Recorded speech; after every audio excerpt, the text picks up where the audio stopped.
Hi everyone, I am going to spend this morning just talking you through the present tense. This is a grammar point that comes up quite a lot when you are learning French. You first come across it in S1, but you might be all the way through in S4 now thinking, I don't really understand the present tense. So I'm hoping by making this video it will help you out with it. So I've got my PowerPoint on the screen. You do have a starter task up there, it's just saying to discuss with a partner, but you can just have a little think to yourself about what you think the present is.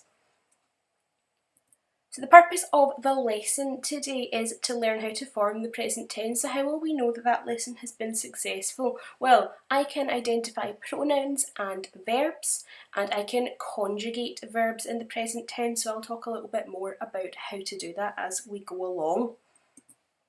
So first of all, when do we use the present tense? Well, the present tense is very similar to the English present tense. It is most commonly used to express current actions and situations, so things that are happening right now, and to express habitual actions, so things that happen as a habit, they happen regularly. The French present tense has 3 English equivalents, so we can talk about the present in 3 different ways, but the French only use one way, so hopefully that makes it a wee bit easier. We would just say je danse in French, but in English we could translate that as I dance, I am dancing, or I do dance, and these are all things that are happening in the present. Write down these verbs in English for me please. If you are doing the video alongside a little bit of French study, what I recommend you do is just pause the video, do the task, and then come back to it. So for this one, you're writing down the 5 verbs on the left hand side there, and I just want you to match up what they mean in English. These are verbs that you probably see all the time from S1 all the way through, so they will be really familiar to you. So like I said, just give the video a pause, jot them down, and then come back. Once you've done that, I will just go over those answers. So jouer is to play, manger is to eat, aimer is to like, détester is to hate, and regarder is to watch. So if you're looking at that green challenge box there, it says, what do you notice about the French verbs and what do you notice about the English verbs? Is there maybe a rule there? Well, I can see from looking at the English verbs, they all start with the word to. So that is true for all English verbs. Our doing words in English start with to. To play, to eat, to like, to hate, to watch. Always to. When we're looking at the French ones, you might have noticed that all the French verbs on the page end in ER. Now that's going to be really important to us later on, so make sure to keep that in mind. So, what types of words appear in all of these sentences? Again, it says discuss with a partner, but just take a moment and have a wee think about it. There are 2 types of words that appear in all of these sentences. If I highlight them for you, those yellow ones are the pronouns. She, he, I, you, and we. Pronouns are words that tell us who is doing the action. So in that first sentence there, she swims for Scotland, it is she that we are talking about. Now we don't know who she is, we don't know her name, but we know that she is she. Hopefully that makes sense. Just highlighting the next word for you, those words in blue, swims, eats, speak, are and like. Those are the verbs in the sentence, they're the doing words in the sentence. Verbs are the words that tell us the action. So again, for that first sentence, she swims for Scotland, we don't know much about her, but we know that she swims. And those are the 2 types of words that will appear in the sentences. So we know that to make the present tense, we're going to need a pronoun and a verb. So let's start by thinking about pronouns. Do we already know what some of these pronouns mean though? I have the French pronouns in orange on the left hand side of the screen now. So we have je, tu, il, elle, nous, vous, il with an S and elle with an S. Maybe we'd be able to translate these into English already. We might know what these mean in English. But if you don't, we'll just run through them. So je means I. Tu means you, that's singular you, so just one other person. Il and elle, he and she. Nous means we.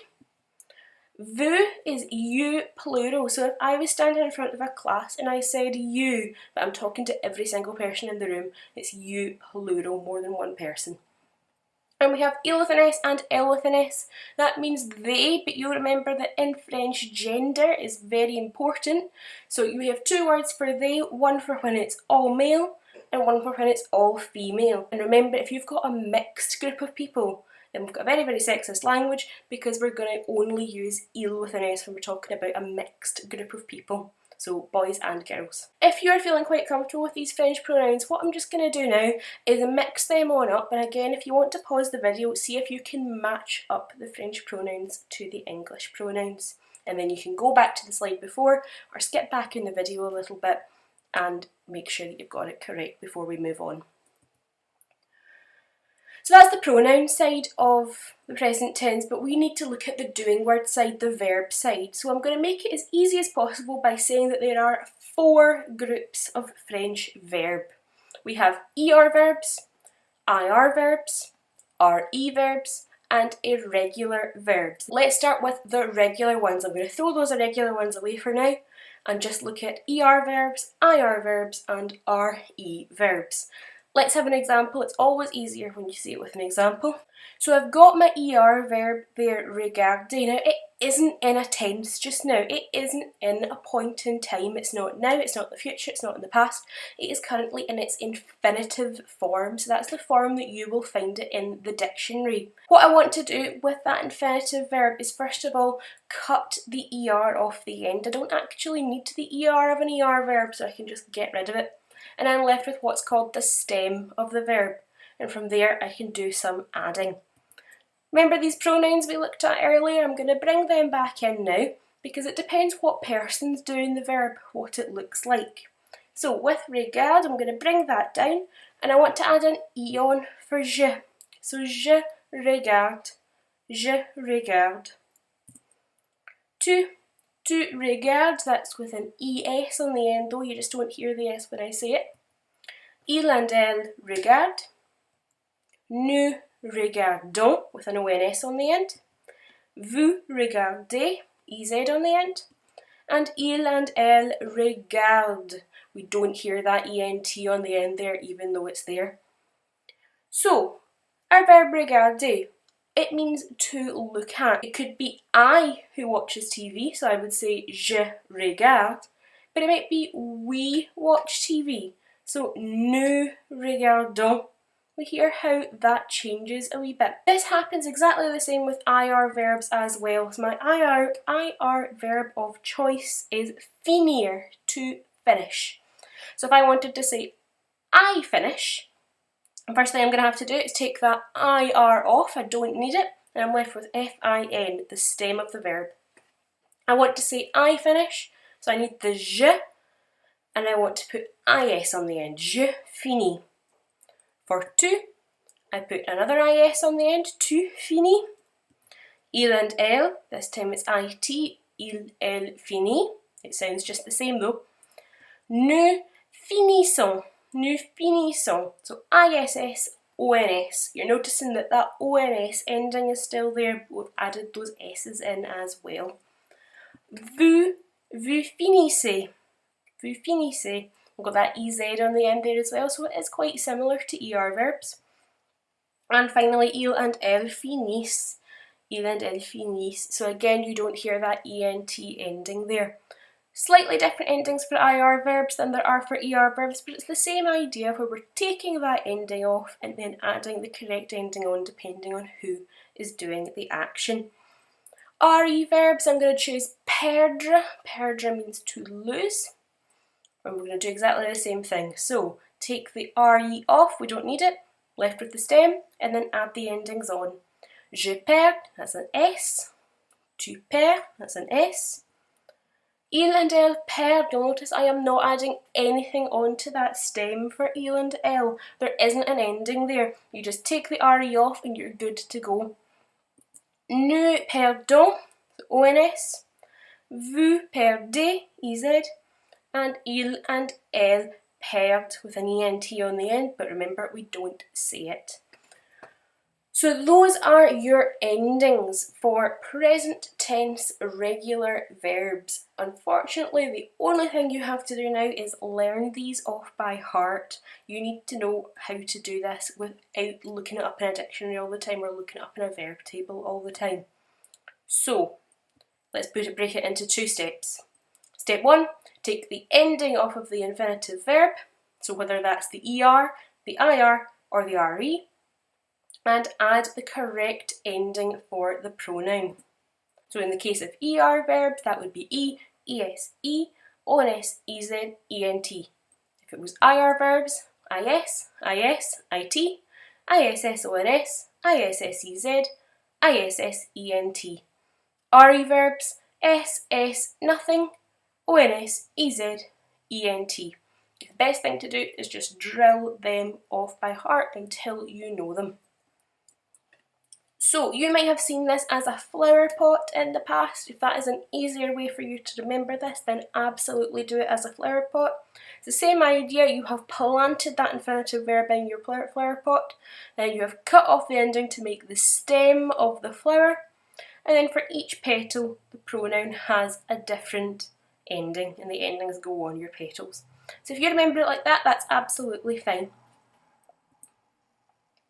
So let's practice using regular verbs. How do we say I play in French? Well, you might already know how to say I play, but let's break down the steps anyway. The verb we're going to be using is jouer. Jouer is the verb to play. Remember, that is not in a tense, it is not in the present tense, the future tense, the past tense, it is the infinitive form at the moment. But we're lucky, it's a regular ER verb. So what do? We have jouer. We take that ER ending off. It is I play that we want to say, so we have to put the pronoun for I in, je. So now we have je, we need that ending on there. What is the ending that goes with je for an ER verb? Can you remember? It's E. So je joue, J-O-U-E. If you found that quite easy, have a little go at doing the rest of jouer. What ending would you have to put on there to correctly create the verb? Again, I suggest what you could do is pause the video, try doing it, and then unpause to see the answer. So having a look at your ER verb table, you're adding ES for to, E for il, ONS for ne, EZ for vous, and ENT for il. This is called conjugating the verb. All that means is you're adding those endings onto the stem depending on the pronoun. Now remember these are the irregular verbs that I popped to the side earlier. I'm just going to bring them back because I want to make a special note about them. As you can probably tell, irregular verbs do not follow the same pattern as regular verbs. They don't follow a pattern at all. There are 4 irregular verbs that come up all the time in French, and you'll probably recognise them the second I put them on the screen. They are avoir, être, aller and faire. To have, to be, to go and to do. They're irregular, they don't follow the rules, which means that you do have to learn them off by heart. Now, lucky for us, we start looking at them in first year, so you will definitely recognise some of the conjugated irregular verbs. If I look at avoir, you already know how to say j'ai, I have, but just a wee reminder of how to say you have, he has, we have, etc. Être, to be, so if I wanted to say I am, je suis, you know that already, but we'll just put it on the screen to remind you. Aller, je vais, tu vas, il va, you probably remember that song, it gets stuck in my head all the time. And faire, je fais, tu fais, il fait, etc. These verbs don't exactly follow the rules. It doesn't matter that avoir has an IR ending, it doesn't matter that aller has an ER ending. They don't follow the rules of ER, IR and RE verbs, so don't try and conjugate them, don't try and create them using those verbs, it won't work. So let's practice using them. So how do we say I have, you are, he goes, we do, you go, we have, I do and she is? Well, we're going to have to use these irregular verbs. I'll pop them on the screen to remind you. We've got avoir, être, aller and faire. First of all, you need to identify which of those 4 irregular verbs you're going to be using in your question, and then you need to conjugate it correctly. It's not going to be je avoir or je être. Remember, that's the infinitive of the verb. You will need to change it about, you will need to conjugate it to make it correct. Again, if you just want to pause the video, have a go at doing it, and then come back to see the answers and you can mark your own. Okay, I have j'ai, you are, tu es or vous êtes, he goes, il va, we do, nous faisons, you go, tu vas or vous allez, we have, nous avons, I do, je fais, and she is, elle est. Hopefully you did quite well with that exercise, but if you didn't, don't worry about it. You are just going to have to spend some time learning those verbs off by heart. It might be by putting it into a wee song, it might be by writing it out over and over again. You may want to create a poster or a leaflet or do something creative in order to remember them. So, en bref, in short, all you have to ask yourself for the present tense is, what verb are you using? Is it going to be regular or is it going to be irregular? If it's regular, you just take off that ER, IR or RE ending and add on the correct ending for the pronoun. However, if it's an irregular verb, then you're going to have to learn it off by heart. So it might be avoir, être, aller or faire. Those are the 4 main irregular verbs that come up a lot. So as soon as you see them, there should be a warning in your head that says irregular, irregular. You have to do that off by heart. So I hope that this has been really helpful for you if you have been struggling with the present tense, or you were looking for something that's just a wee bit more concise in explaining how to use the present tense. But of course, if you have any questions, please feel free to get in touch. I will speak to you all very soon.